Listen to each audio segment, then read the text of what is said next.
तो भाई बालकों, शुरू करें आज का। रितेश, आपको जूलॉजी की क्लास ही चाहिए थी ना? फर्स्ट ईयर में हो ना? जोलॉजी क्लास चाहिए मुझे। फर्स्ट ईयर का।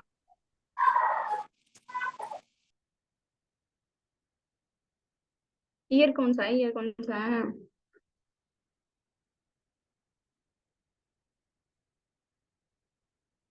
अरे आपने हैंड्स अप तो कर लिया। मैं ये पूछ रही हूँ कि फर्स्ट ईयर है या सेकंड ईयर है?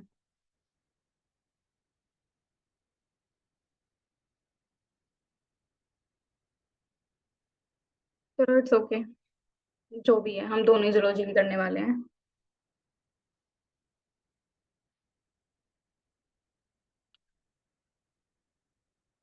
ठीक है भाई, इसमें लास्ट टाइम पे वैसे तो हम ये वाली स्लाइड्स कर चुके हैं, मॉडर्न क्लासिफिकेशन सिस्टम। पर काफी दिन से हमने जूलॉजी छेड़ी नहीं है, ठीक है? तो थोड़ा सा फ्लैशबैक से चल लेते हैं। हमने पहले जैसे क्लासिफिकेशन सिस्टम पढ़ा था, तो ठीक है, उसी में हमने पढ़ा था कि एरिस्टोटल ने क्या करा था। एरिस्टोटल ने दो किंगडम बनाए थे, प्लांटी और एनिमेलिया। ठीक है। लेकिन उस टाइम पे इतना ज्यादा नहीं पता था कि कितनी ज्यादा डाइवर्स जो है, कितने ज्यादा डाइवर्सिटी प्रेजेंट है।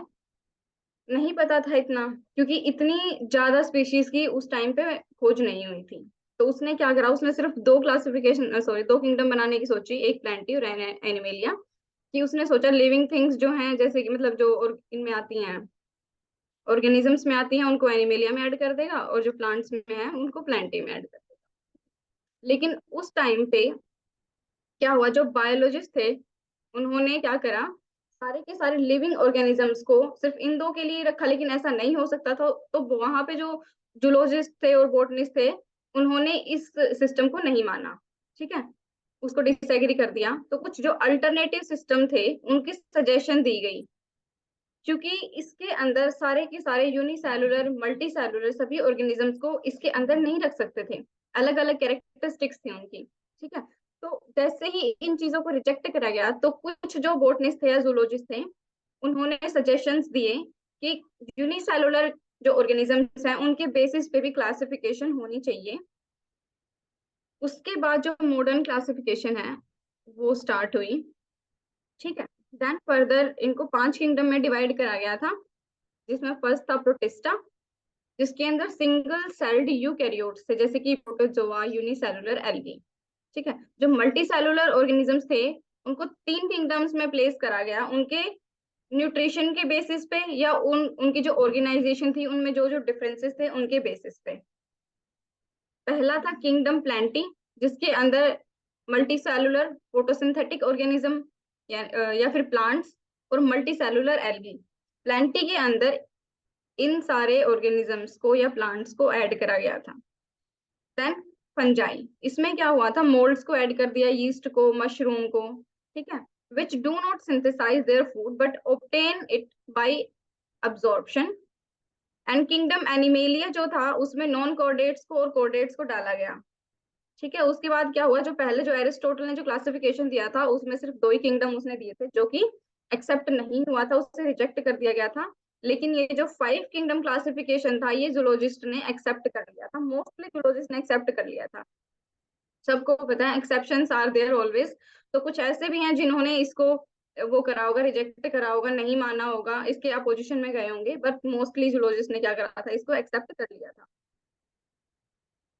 Molecular studies have revealed that ribosomal RNA is conserved in evolution, which means that closely related organisms that have a common ancestor are likely to have similar ribosomal RNA। ये कहना चाहता है कि जब molecular studies करी गई, तो उसके अकॉर्डिंग क्या है, जो RNA है ना, वो कंजर्व्ड रहता है। बेशक से इवोल्यूशन हो रहा है, लेकिन सारे जो ऑर्गेनिजम्स एक एंसेस्टर से डेवलप हुए हैं, एक ऑर्गेनिज्म एक जो ऑर्गेनिज्म है, इससे जो आगे इसकी प्रोजेनिस डेवलप हुई हैं, ठीक है, इनसे डेवलप हुई हैं, ये इवोल्व तो हुई हैं, लेकिन इनका जो RNA है वो सेम है पहले वाले से और इन सब से भी। ठीक है। इसे कहने का मतलब है कि वो कंजर्व रहा है, उसमें चेंजेस नहीं आए हैं। जो एक एंसेस्टर से ऑर्गेनिजम्स बने हैं उनके अंदर जो राइबोसोमल आरएनए है वो सिमिलर है.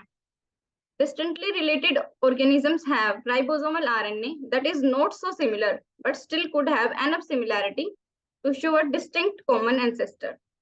जो थोड़े बहुत अलग थे, ठीक है, अलग जो इनसे थे एंसेस्टर से थे, उनमें बहुत ज्यादा डिसिमिलैरिटी तो नहीं है, थोड़ा थोड़ा उनका भी मैच हो रहा है, सिर्फ ये दिखाने के लिए वो डिस्टेंट है बट एंसेस्टर जो है वो उनका कॉमन है. These two studies have led systematics to conclude that all life shares a common ancestor. ठीक है, इसके कहने का मतलब क्या था, जो पूरी की पूरी लाइफ है जो डाइवर्स है उस पे सिर्फ एक ही एंसेस्टर था जिससे पूरी की पूरी अर्थ पे जो लाइफ है वो स्टार्ट हुई थी. ठीक है, ये बात क्लियर है, ये हम कर चुके हैं पहले.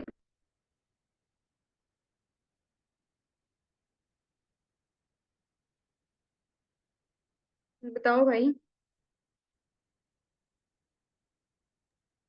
लास्ट लाइन एक बार और बता दो.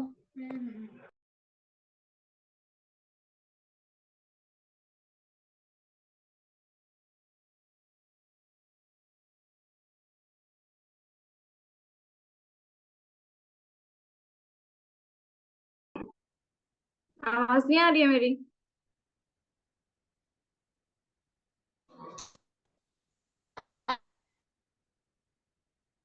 आ रही है मैम. तो भाई पर्टिकुलरली नाम लेके बुलाऊं तो ही आप बोलोगे?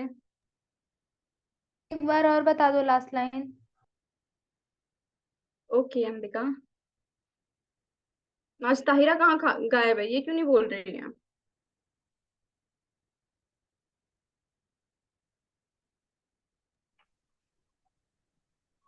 Ma'am I am here. Then why are you not responding?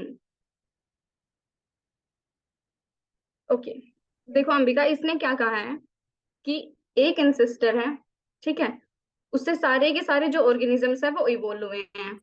इस बात का पता हमें कैसे चल रहा है कि जो राइबोसोमल आरएनए है सभी ऑर्गेनिजम्स के अंदर वो सेम है. ठीक है, मेनली कंक्लूजन इसका कहने का मतलब ये है कि सारी की सारी जो लाइफ फॉर्म्स हैं वो एक कॉमन एंसेस्ट्री को शेयर करती हैं. अभी समझ में आया? आ गया. वो तो ओके, पर वो लड़की क्लास लीव कर गई. ठीक है.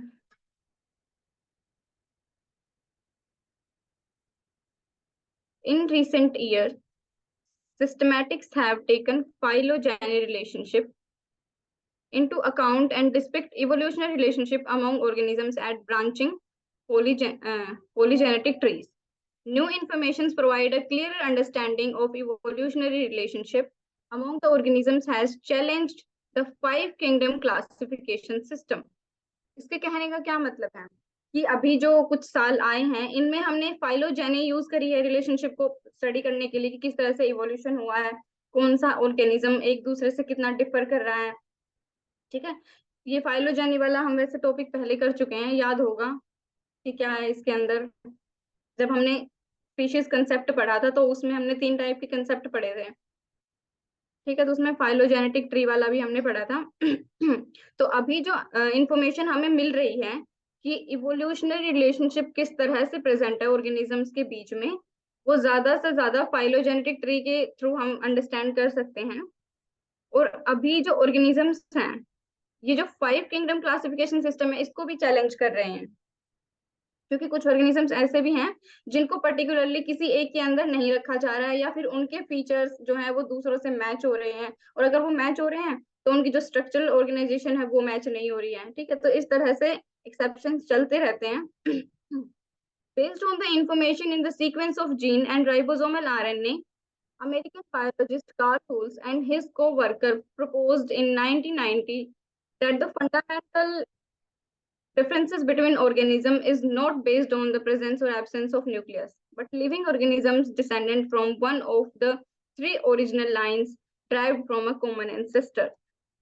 तो जो कार्ल हुल्स है इसकी क्लासिफिकेशन हम पहले भी पढ़ चुके हैं, जिसके अंदर हमने यूकैरिया तो पूरा ही पढ़ लिया था. बैक्टीरिया भी हम पढ़ ही रहे हैं, ठीक है। तो इसमें क्या है कि इसने क्या कहा था कि जो न्यूक्लियस का प्रेजेंट होना और एब्सेंट होना, ये कोई पर्टिकुलर एक डिफरेंस नहीं हो सकता जिसके बेस पे हम क्लासिफिकेशन कर सकते हैं। तो इसने 3 डोमेन्स बनाए थे, जिसमें एक था बैक्टीरिया, आर्किया एंड यूकैरिया। जो बैक्टीरिया थे इसके अंदर सारे के सारे ट्रू बैक्टीरियाज हैं। आर्किया के अंदर क्या होते हैं? The archaea differing from bacteria in membrane structure and ribosomal RNA sequences and related more closely to the eukaryotes than bacteria. इसमें ऐसे ऑर्गेनिजम्स हैं जिनके पास क्या है, मेम्ब्रेन स्ट्रक्चर जो प्रेजेंट है वो बैक्टीरिया से अलग है, और जो राइबोसोमल आरएनए की सीक्वेंसेस है वो बैक्टीरिया से अलग है, ठीक है। और ये क्या करते हैं, यूकैरियोट्स के जैसे रिलेट करते हैं, यूकैरियोट्स के जैसे दिखते हैं बैक्टीरिया के कंपैरिजन में। बैक्टीरिया से ये थोड़े अलग हैं, लेकिन ये यूकैरियोट्स में भी नहीं आते हैं, उनसे भी अलग हैं, लेकिन बैक्टीरिया के साथ अगर हम उनको कंपेयर करें तो वो यूकैरियोट से ज्यादा मैच होते हैं। The eukarya, including all the single-celled and multicellular forms with a formed nucleus. These 3 major groups are now called as domain. ठीक है, इन 3 मेजर ग्रुप्स को हमने डोमेन्स कहा है at present.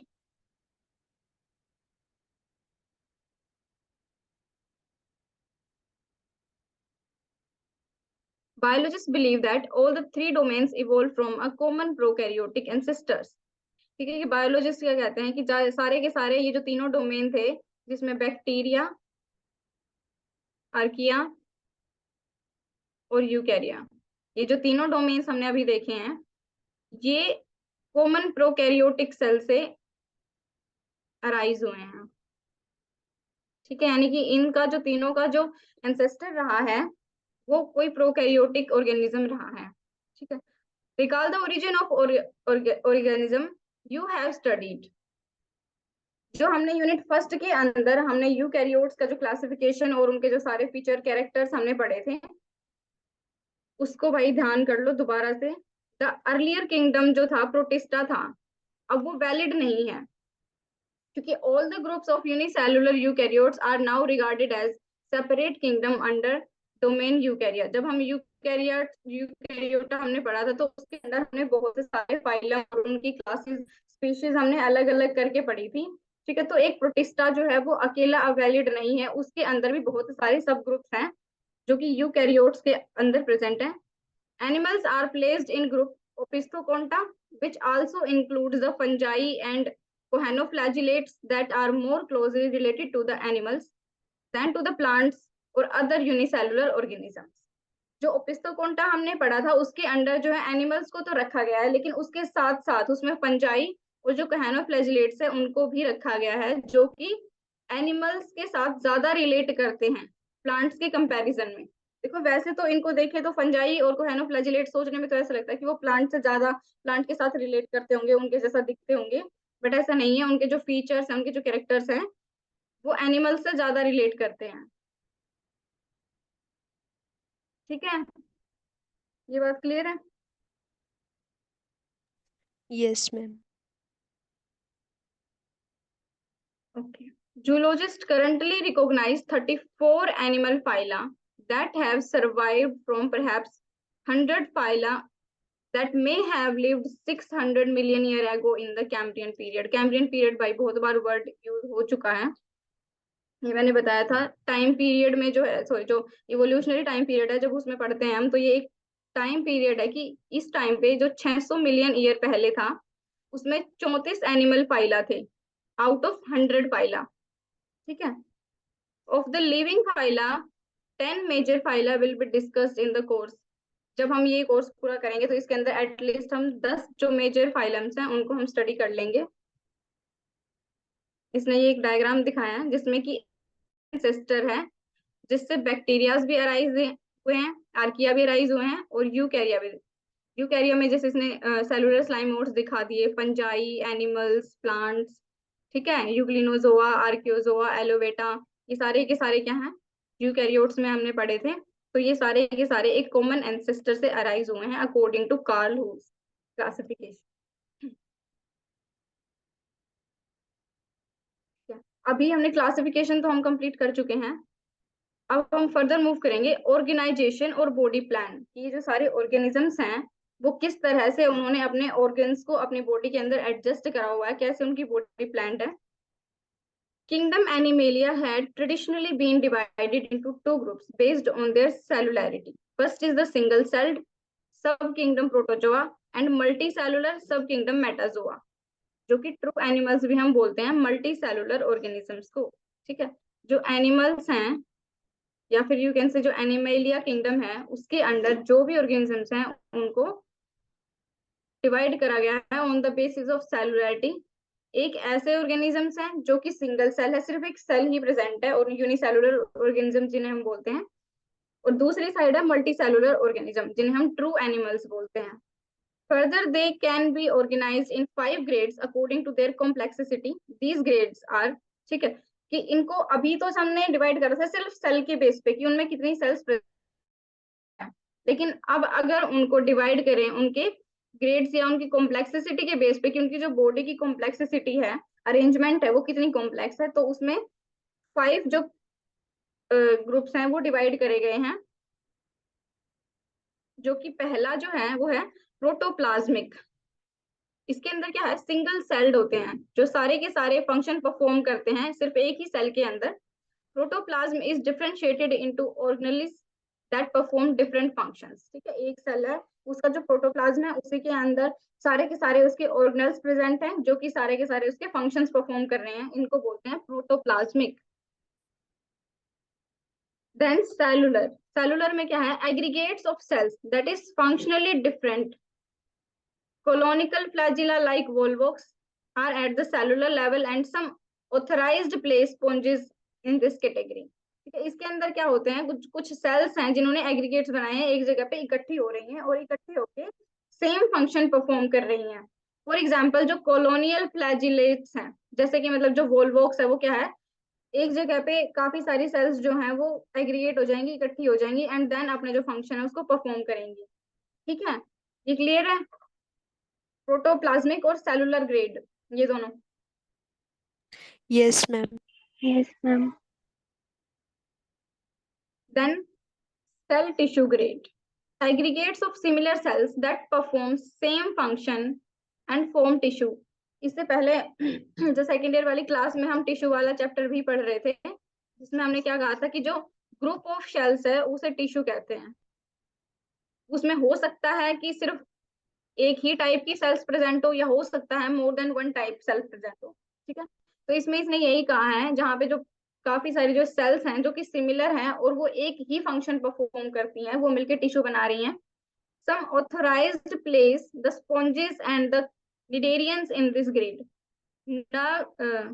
Nerve net is an example of tissue। निडेरियाज के अंदर जो cnidarians हैं उनके अंदर जो नर्व्स का नेट बना हुआ है, एक जाल बना हुआ है, वो एग्जाम्पल है सेल टिश्यू ग्रेड का। ठीक है, इसका मतलब क्या है, बहुत सारी सेल्स हैं और वो एज एक तरह का जाल बना के अपना काम वो कर रही हैं, करवा रही हैं। ठीक है, ये क्लियर है cell tissue grade. Yes, ma'am. Tissue और ऑर्गन ग्रेड, अब इसमें क्या है, देखो यहाँ से तो सेल से टिश्यू बना था। ठीक है, फर्दर जब टिश्यू है वो क्या करेगा, ऑर्गन्स बनाएगा। अब इसमें क्या होता है, more complex than the previous grade, इससे ज्यादा कॉम्प्लेक्स है क्योंकि टिश्यूज के अंदर सेल्स प्रेजेंट है, सेल्स ने टिश्यू बनाया, टिश्यूज ने फिर ऑर्गन बनाया। More complex than previous grade, tissues aggregates to form organ. Organs may have different types of tissues. अब एक ऑर्गन है उसके अंदर हो सकता है अलग अलग टाइप के टिश्यूज, उस टिश्यू के अंदर हो सकता है अलग अलग टाइप की सेल्स प्रेजेंट हो। Like these are placed in this grade, इसके अंदर इनको रखा जाता है। they have eye spots, proboscis, reproductive organs that are organized to form a system। ठीक है, ये सारे के सारे मतलब इसके अंदर इसने अलग अलग ऑर्गन्स दिखा दिए हैं और ये सारे के सारे ऑर्गेनाइज होते हैं पूरा एक सिस्टम बनाने के लिए, ताकि जो ऑर्गेनिज्म है वो अपने फंक्शन सही तरह से परफॉर्म करवा सके और अपना सर्वाइवल कंटिन्यू कर सके। ठीक है, ये दोनों समझ में आए? किसी को कुछ नहीं समझ में आया तो वो बता दो भाई, क्योंकि मुझे खुद की लैंग्वेज थोड़ी अलग सी लग रही है, कॉम्प्लेक्स लग रही है, पता नहीं क्या ही बोले जा रहे हैं।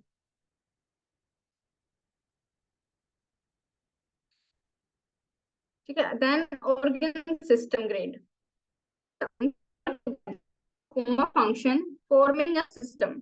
This is the highest grade of the organization. Most animals belongs to this grade. ये थे हमारे पांचों ग्रेड्स। देखो इसमें फर्स्ट से एक बार दोबारा देख लेते हैं। पहला है प्रोटोप्लाज्मिक। ठीक है, प्रोटोप्लाज्मिक के अंदर क्या है, एक ही सेल है, उसकी जो उसका जो प्रोटोप्लाज्म है वो एज अ ऑर्गेनल्स बिहेव करेगा और अपने सारे फंक्शन परफॉर्म करवा लेगा। ठीक है, उसके बाद सेलुलर ग्रेड। सेलुलर में क्या था, बहुत सारी जो सेल्स हैं वो एग्रीगेट हो रही हैं, परफॉर्म करवा रही हैं आगे। Then cell tissue. देखो एक सिंपल सा तीन तो ये ऐसे याद हो जाएंगे। सेल, सेल्स ने मिलके बनाया टिश्यू, टिश्यूज ने मिलके बनाया ऑर्गन, और ऑर्गन से मिलके बनाया पूरा सिस्टम। ठीक है, पहला वाला है सेल टिश्यू, जिसमें सेल्स ने टिश्यू बना लिया और वो टिश्यू अपने फंक्शन परफॉर्म कर रहा है। फिर उसके बाद जो थर्ड वाला रह गया वो है टिश्यू एंड ऑर्गन। तो बहुत सारे टिश्यूज ने मिलकर क्या बनाया, ऑर्गन्स बना। अलग अलग टिश्यूज भी हो सकते हैं, तो इसलिए ये जो जो ये फोर्थ वाला है ये थोड़ा कॉम्प्लेक्स है। ठीक है, उसके बाद ऑर्गन्स ने मिलके पूरा का पूरा सिस्टम बना लिया। ठीक है, और उसने पूरी बॉडी का जो फंक्शंस है वो परफॉर्म करवा दिए। क्लियर है ये पांचों के पांचों? Yes, ma'am. ठीक है, जब हम मल्टी सेलुलर एनिमल को देखते हैं तो इसका जो बॉडी प्लान होता है वो हम जैसे हम अपने कहते हैं यहाँ पे हार्ट है, यहाँ पे किडनी है। ठीक है, तो एक्चुअली हम क्या करते हैं, जब उस एनिमल को हम डाइसेक्ट करते हैं तो उसकी की पूरी बॉडी प्लान और उसके फीचर्स हैं उनको पता कर सकते हैं, देख सकते हैं। However, diverse multicellular animals may appear to the eye. The basic body plan is highly conserved through evolution. It is possible to place all the metazoans in four basic body plans. According to, इसने कहा है कि जो जैसे multi cellular organisms हैं उनको हम देखते हैं तो देख के भी अपनी आंख से हम देखते हैं तो भी हम उनको देख सकते हैं कि इनका बॉडी प्लान कुछ ऐसा ऐसा होगा, हम इमेजिन कर सकते हैं। ठीक है, बहुत ज्यादा नहीं लेकिन एक मोटा मोटा सा तो हम देख ही सकते हैं कि हाँ भाई ऐसा ऐसा होगा। ठीक है, इसमें क्या है, इसके बेसिस पे इसने मेटाजोन्स को चार ग्रुप्स में डिवाइडेड करा है। मतलब ये चार बेसिस हैं जिसपे हम डिवाइड करेंगे। Type of body, symmetry and degree of cephalization, यानी कि फॉर्मेशन ऑफ हेड रीजन। दूसरा है द नंबर ऑफ टिश्यूज, कितने टिश्यूज की लेयर प्रेजेंट है एक एम्ब्रियो के अंदर। जैसे वो एम्ब्रियो, सबसे पहले तो एम्ब्रियो ही बनेगा ना, और फिर उसमें कितनी लेयर्स प्रेजेंट है टिश्यूज की, इस बेसिस पे हम डिवाइड करते हैं। थर्ड है प्रेजेंस और absence of a fluid filled body cavity, उसके अंदर जो फ्लूइड फिल्ड बॉडी कैविटी है वो प्रेजेंट है या नहीं है। Fourth, the earliest event in the development of their embryo take place, that is the fate of blastophore, कि उसका जो अर्लियर डेवलपमेंट है, जो उसका स्टार्टिंग में डेवलपमेंट हो रहा है एम्ब्रियो का, तो वो कौन से तरीके से हो रहा है, इस बेसिस पे हम इनको डिवाइड करते हैं। ठीक है, सबसे पहले फर्स्ट वाला हम उठाते हैं जो कि साइमेट्री, साइमेट्री के बेसिस पे specialisation. Symmetry describe how the parts of an animal are arranged around a point, or you can say an axis. ठीक है, जैसे इसमें एग्जाम्पल लिया है, इसके अंदर ये बीच में इसकी एक्सिस बना लेते हैं।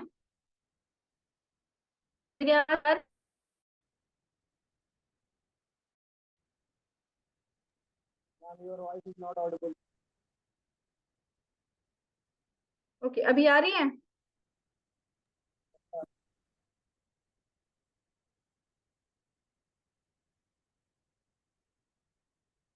देखो जैसे हम स्पॉन्ज का ये मान लेते हैं एक्सिस है। ठीक है, तो इस एक्सिस के अराउंड इसका कौन सा ऑर्गन किस साइड अरेंज है, इस बेसिस पे हम इसकी साइमेट्री को देख के हम डिवाइड करते हैं इनको, ऑर्गेनिजम्स को। इट्स प्रेजेंस और absence is a basic feature of body plan, यानी कि जो एक्सिस है वो एक प्रेजेंस है किसी ऑर्गेनिज्म, जो उसका कोई ऑर्गन है वो प्रेजेंट है या नहीं है, वो भी एक बेसिस हो सकता है कि हम उसको वो करें, क्लासिफाई करें। The animals which can not be cut into two equal parts passing through any plane or axis are called एसाइमेट्रिकल।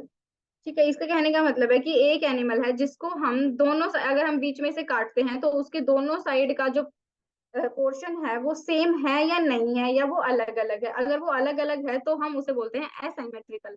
और अगर हम इसको बीच से काटते हैं और इसके दोनों साइड जो पोर्शन क्रिएट हुए हैं वो बिल्कुल सेम है, ठीक है, एक दूसरे की मिरर इमेज है, तो वो क्या होगा, वो सिमेट्रिकल होगा। Their body lacks a defined form and the body cannot be divided into mirror halves by any plane. अभी जो asymmetrical हैं उनमें क्या होगा, उनकी जो बॉडी है उनके पास कोई दूसरे वाले की जो मिरर इमेज क्रिएट नहीं होगी, ठीक है, और उनकी जो बॉडी की फॉर्म है वो डिफाइनाइट नहीं होगी, यानी कि वो पूरा का पूरा प्रॉपर एक शेप में नहीं होंगे। वो अलग अलग हो सकते हैं। मोस्टली जो स्पॉन्जेस हैं वो इस कैटेगरी में फॉल करते हैं, जैसे कि इसमें देख रहे हो, अगर हम इसको बीच से काटें तो इसका जो ये वाला पोर्शन है ये अलग है, ये बिल्कुल सेम नहीं है, इधर वाला जो ये एरिया है ये अलग हो रखा है, इस साइड दो ब्रांचेस प्रेजेंट है, इस साइड सिर्फ एक ब्रांच प्रेजेंट है, तो ये एक दूसरे की मिरर इमेज तो नहीं हुई ना, तो इसलिए क्या है, ये असाइमेट्रिकल है। However, two basic type of symmetrical, radical and bilateral, are recognized in the metazoans animal plant body. ये तो असाइमेट्रिकल में जो है हम स्पॉन्जेस को पढ़ते हैं, लेकिन वहीं पे अगर हम साइमेट्रिकल में देखें तो इसको फर्दर टू ग्रुप्स में डिवाइड करा गया है। पहला है bilateral and second one is the radial. Radial में क्या होता है, जो अरेंजमेंट होती है बॉडी पार्ट्स की, किसी भी प्लेन के एक्सिस वो पास करती है ओरल से, यानी कि इसका जो टॉप साइड है ऊपर से लेकिन नीचे तक जो बॉडी है उसकी एक्सिस बीच में से पास करेगी, और जब हम उसको कट करेंगे तो वो आइडेंटिकल हाफ्स में कट होएगा, उसका जो दोनों साइड है वो एक दूसरे की मिरर इमेज होंगी, इसे रेडियल साइमेट्री बोलते हैं। Animals with radial symmetry can interact with the environment from any direction. Examples are cnidarians. इसका मतलब जब उसकी दोनों साइड बिल्कुल सेम है, हम उसको आधे से काट रहे हैं, इधर भी सेम है उधर भी सेम है, तो वो दोनों साइड से अपने फंक्शन परफॉर्म कर सकते हैं, सेम फंक्शन परफॉर्म करेंगे, तो वो एनवायरमेंट के साथ वो दोनों साइड से ही इंटरेक्ट कर सकते हैं। Most of the radial symmetrical animals living today either float in water or live attached to the substratum. And the two phyla, Cnidarians and Ctenophora, that are primarily radial as adult, have been placed in group Radiata. अब जो cnidarians हैं और Ctenophora है इनको radiata के अंदर रखा जाता है, क्योंकि ये जो एनिमल्स हैं, ये जो साइमेट्रिकल एनिमल्स हैं, ये क्या करेंगे, या तो वाटर के ऊपर फ्लोटिंग से अपना काम चलाते हैं, या वो किसी सबस्ट्रेटम से अटैच रहते हैं। ठीक है, रेडियल साइमेट्री क्लियर है? Yes, ma'am. Yes, ma'am. Bilateral symmetry में क्या होता है, जो अरेंजमेंट होती है बॉडी पार्ट्स की वो कुछ इस तरह से होती है, that a single plane passes between the upper and lower body surface of the longitudinal axis of an animal, divided the body in left and right mirror images, known as bilateral symmetry. Bilateral animals generally move in one direction, and the end that encounter the environment shows cephalization. Cephalization से मतलब था कि उसका जो head का arrangement है, उसका पीछे वाला जो अरेंजमेंट है वो पीछे वाली साइड होगा, ठीक है, और वो जो इसका जो बॉडी है वो एक ही डायरेक्शन में मूव करेगा, जनरली जिस साइड में उसका हेड है वो उसी साइड मूव करेगा, दूसरी साइड वो मूव नहीं कर पाएगा। जबकि जो रेडियल साइमेट्री थी उसको हम कट कर रहे थे, तो वो दोनों साइड से सेम तरीके से एनवायरनमेंट के साथ इंटरेक्ट कर सकता था, लेकिन इसमें क्या होगा, सिर्फ एक ही तरीके से ये एनवायरनमेंट के साथ इंटरेक्ट कर सकता है, which is the development of definite head that occur at the anterior part of the animal. कोई भी एनिमल है उसके एंटीरियर पार्ट पे जो उसका हेड है उसे सिफिलाइजेशन कहा जाता है, occurrence of head. This and encounters the environment first and develops the sensory, nervous and feeling organs. जैसे ही ये जो फर्स्ट वाला जो एंटीरियर पार्ट है वो एनवायरनमेंट के कांटेक्ट में आएगा, तो वो क्या करेगा, अपने जो रिस्पॉन्सेज है, जो सेंसरी ऑर्गन से उनको फील करेगा, और उसी के अकॉर्डिंग उसका जो नर्वस सिस्टम है वो रिफ्लेक्ट करेगा, या फिर जो फीडिंग है उसकी जो फीडिंग हैबिटेट्स हैं, या फिर उसे जो खाना है उसके लिए जो उसे ऑर्गन्स यूज करने हैं, वो इन सभी को क्या करेगा, जो पहला वाला जो पार्ट आया है, जो एंटीरियर पार्ट जो किसी भी एनवायरनमेंट के इंटरेक्शन में आया है, वो इन सबको एक्टिवेट कराएगा। The other end of the body become the posterior end. अब जो दूसरा एंड है वो पोस्टीरियर एंड है।